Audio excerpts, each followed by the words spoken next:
శ్రీ గురుభ్యో నమ. శ్రీకృష్ణ పరబ్రహ్మణే నమ.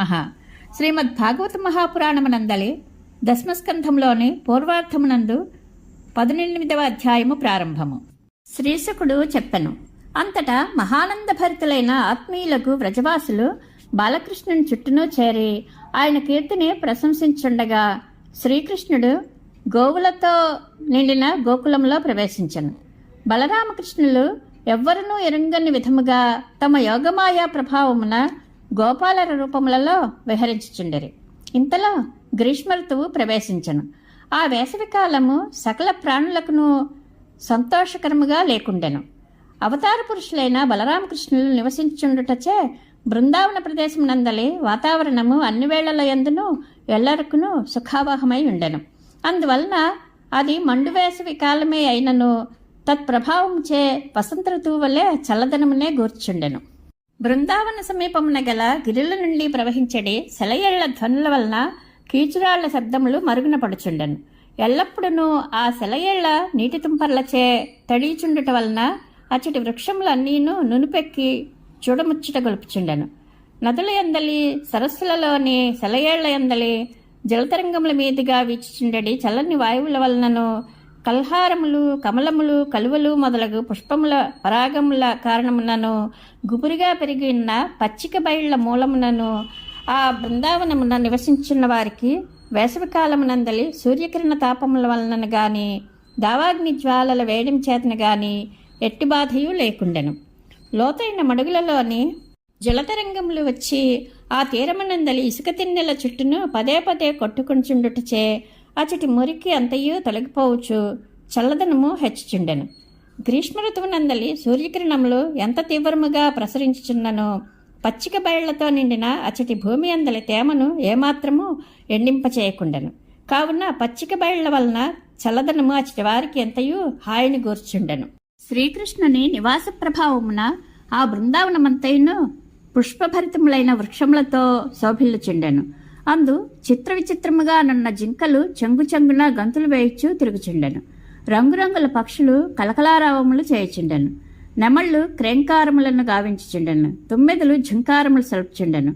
కోకిలలు పంచమస్వరములను వినిపించుచుండెను. బెగ్గురు పక్షులు వింత వింత ధ్వనులను గావించుచుండెను.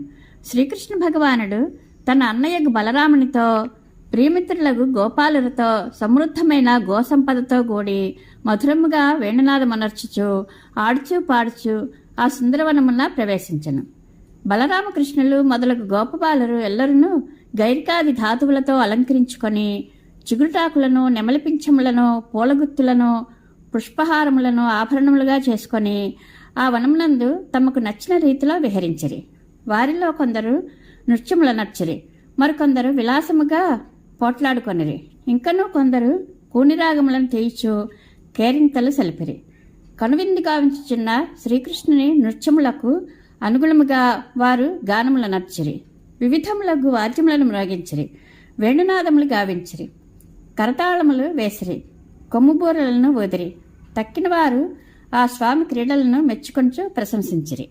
పరీక్షణ్ మహారాజా ఆ సమయంలో నాటకరంగమునందలి నటులు తమ నాయకులను ప్రశంసించినట్లుగా దేవతలు గోపబాలుర రూపమును ధరించి గోకులమునకు విచ్చేసి గోపజాతి ముసుగులో జన్మించి దాగి ఉన్న బలరామకృష్ణులను స్తుతించుండిరి.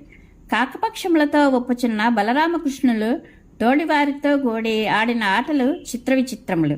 ఒకరి చేతిని మరి ఒకరు పట్టుకుని వలయాకారమున తిరిగిరి. ఒకరిని మించి మరి ఒకరు ముందునకు పోవలనను తహతహపాటుతో ఒకరిపైనొకరు లంఘించుచూ ఆడిరి. వివిధములకు పండ్లను ఒకరిపైనొకరు విసురుకొనిరి. పోటీలు పడుచు జబ్బలు చరుచుకొనిరి. రెండు పక్షములుగా చేరి త్రాళ్లను లాగిడ ఆటలను ఆడిరి. చెట్ల కొమ్మలను లాగుచూ ఊగుచూ ఆడుకొనిరి. అప్పుడప్పుడు ద్వంద్వయుద్ధములను నడిపిరి. మహారాజా గోపబాలురు అప్పుడప్పుడు నృత్యములను చేయుచుండగా బలరామకృష్ణులు ఆ నృత్యములకు అనువగు రీతిలో గీతములను ఆలపించిరి. స్వయముగా వేణువులను, కొమ్ముబోర్లను ఊదిరి. భళీ భళీ అంచు వారి నృత్యములను మెచ్చుకొనిరి. వారందరూ అప్పుడప్పుడు మారేడు పండ్లను, కుంభవృక్ష ఫలములను, ఉసిరికాయలను పిడికిళ్లతో పట్టుకొని విసురుకొనిరి. దాగుడుమూతలాడిరి. మృగముల యొక్క, పక్షుల యొక్క చేష్టలను అనుకరించుచు క్రీడించిరి.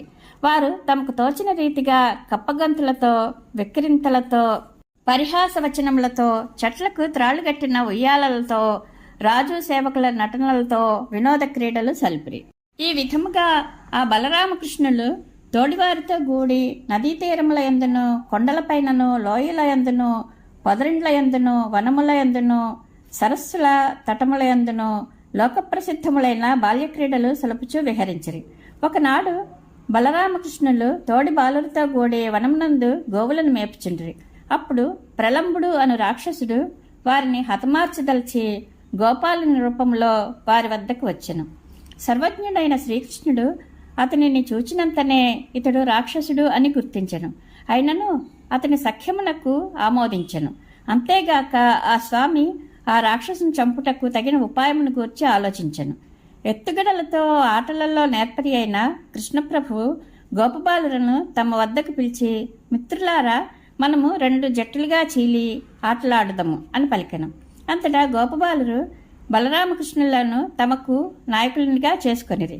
కొందరు శ్రీకృష్ణుని పక్షమునను, మరికొందరు బలరాముని పక్షమునందును చేరిరి. ఆ 2 పక్షముల వారును, ఒక జట్టులోని వారు మరి యొక్క జట్టు వారిని మోయిట వంటి వివిధములకు క్రీడలను ఆడిరి. అందులో గెలిచిన వారిని ఓడిన వారు ఒక నిర్దిష్ట స్థానము వరకు మోయవలెను. ఆ నియమ ప్రకారముగా ఆటలలో ఓడిన వారు గెలిచిన వారిని మోయిచు క్రీడింపసాగిరి. ఆ సమయమున శ్రీకృష్ణుడు బలరామునకు ప్రలంబాసురుని పన్నాగమును గూర్చి తెలిపెను.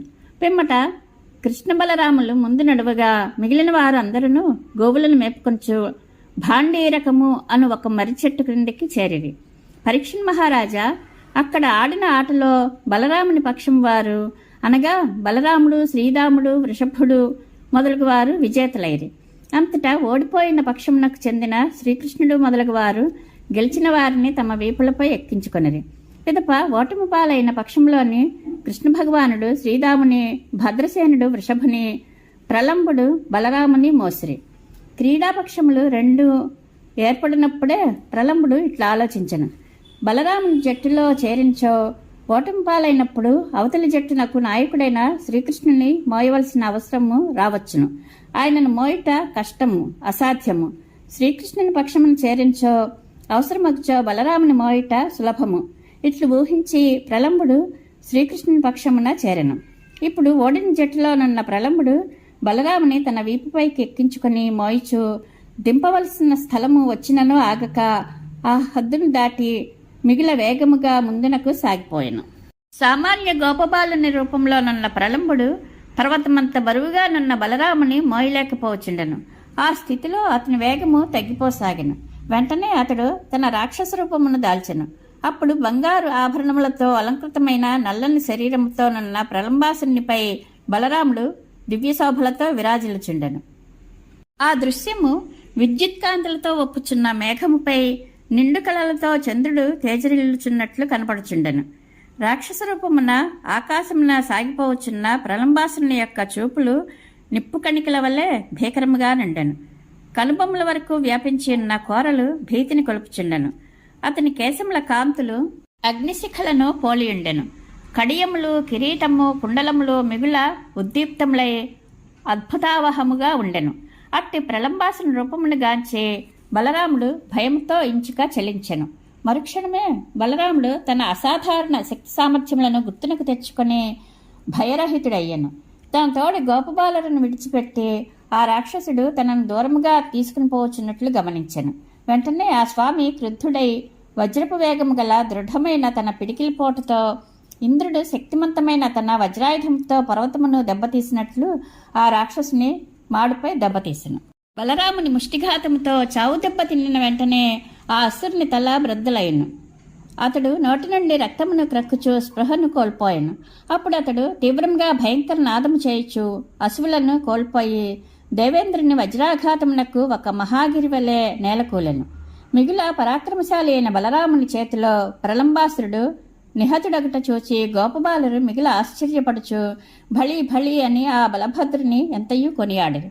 వారి హృదయములు ప్రేమార్ద్రములై పరవశించిపోయాను.